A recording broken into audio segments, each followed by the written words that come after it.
মুন্সিগঞ্জ জেলার গজারিয়া থানাধীন একটি ক্লুলেস এবং চাঞ্চল্যকর হত্যা মামলার রহস্য আমরা উদ্ঘাটন করেছি এবং এর সাথে সংশ্লিষ্ট যে আসামি সে গ্রেপ্তার করেছি এবং সেই যে যে বিষয়টাকে নিয়ে যে একটা অটো চুরিকে কেন্দ্র করে একটা হত্যাকাণ্ডের ঘটনা, সেই বিষয়টা আমরা উদ্ঘাটন করেছি এবং মালামাল উদ্ধার করেছি।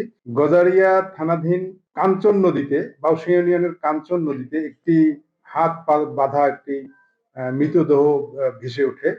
এটা আমরা সংবাদ পেয়েছি 6-12 তারিখ 2:30টার সময়।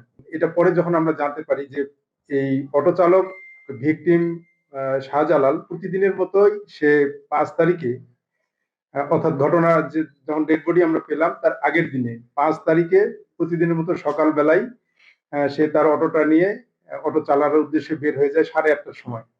বাড়ি থেকে বের হয়ে যায় কিন্তু আর রাতে ফেরেনি সে। না ফিরলে তার আত্মীয় স্বজন সবাই এটা খোঁজাখুঁজি করেছে যে বোমার নাম্বার ধরে। অনেক খোঁজাখুঁজির পরে পরের দিন যখন 6 তারিখে লাশ ভেসে ওঠে, চতুর্দিকে হইচই, তখন ওনার সংবাদ পেয়েছে যে একটা লাশ কাঞ্চন নদীতে ভেসে উঠছে। তখন তার বড় ভাই জাহাঙ্গীর আলম গিয়ে এটা শনাক্ত করেছে যে এটা আমার ভাই শাহজালালের লাশ, ডেড বডি। এই যে এই হত্যাকাণ্ডের সঙ্গে জড়িত বন্ধু ইব্রাহিম, ভিকটিমের বন্ধু ইব্রাহিম ওরফে সাগর, সে কিন্তু প্ল্যান করেছিল যে একে হত্যা করে সে অটোটি ছিনতাই করে নেবে। তারা কিন্তু আগেও বিভিন্ন সময় বিভিন্ন জায়গায় বসে আড্ডা দিত।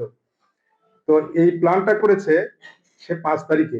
এই যে আসামি ইব্রাহিম ওরফে সাগর, এইটা করার জন্য, তার অটোটি ছিনতাই করার জন্য সে 5 তারিখ বিকাল 5টার দিকে সে ডিসোপেন 2, এক ধরনের মাদক চেতনানাশক, এই 5টা ট্যাবলেট কিনছে সে পাখির মোড়ে নামে একটা জায়গা থেকে।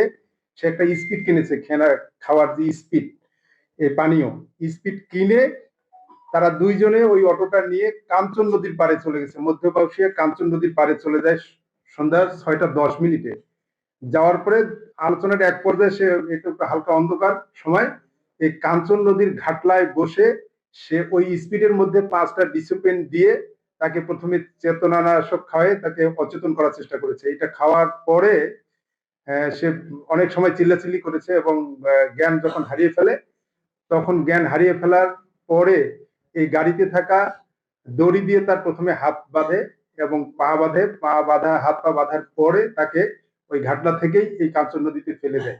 ফেলে দিয়ে সে এই অটোটি নিয়ে সে রওনা দেয় কুমিল্লার চান্দিনা থানার মাধাইয়া বাস স্ট্যান্ডে চলে যায়। সেই অটোটা নিজে চালায় চলে যায় এই ইব্রাহিম ওরফে সাগর। যাওয়ার পরে সেখানে তার বন্ধু আগে থেকে ফাহিম মূলত একজন পিক আপ চালক, এই ফাহিমকে সে ফোন দেয়। ফাহিম সেখানে আসে এবং ফাহিমকে সেখানে সে বিস্তারিত ঘটনা খুলে বলে যে আমি একজনকে হত্যা করে অটোটা নিয়ে পালিয়ে এসেছি, আমার এই অটোটা তুমি কিনে নাও বা একটু বিক্রির ব্যবস্থা করে দাও। তখন এই অটোটি কেনার জন্য ফাহিম বলে যে অটোটি আমি কিনে নিচ্ছি 47,000 টাকায়। সে তাদের মধ্যে দফারফা হয় যে 47,000 টাকায় সে অটোটি কিনবে। বাস স্ট্যান্ডে ওই দিন সারা রাতে ইব্রাহিম ওরফে সাগর ছিল। পরের দিন ফাহিম এখানে আসে এবং তার একটা সিএনজি ভাড়া করে সিএনজির পিছনে অটোটা বেঁধে নিয়ে তারা চলে যায় কুমিল্লার কোতোয়ালি থানাধীন দাউদের খাড়া, অর্থাৎ ফাহিমের বাসার দিকে যায় বা ওই এলাকাতে যায়। তার বাবাকে ডাকে, তার বাবার হাতে অটোটা তুলে দেয়।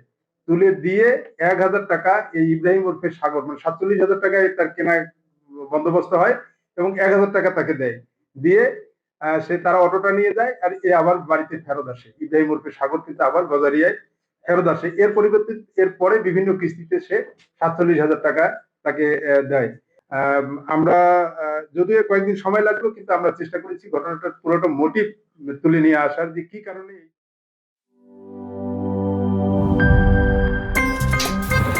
আমার একটা স্মার্ট সিদ্ধান্তে 25% গ্যাসের খরচ কমেছে। ভাবছেন কিভাবে? সাধারণ গ্যাস স্টোভ বদলে আমি এনেছি আরএফএল গ্যাস স্টোভ। এর সাইন্টিফিক নজল ও ব্রাস বার্নার ক্যাপ সমানভাবে তাপ ছড়িয়ে রান্না করে দ্রুত, তাই গ্যাসও বাঁচায় 25%, টাকাও বাঁচে 25%। আরএফএল গ্যাস স্টোভ, নিরাপদ ও গ্যাস সাশ্রয়ী।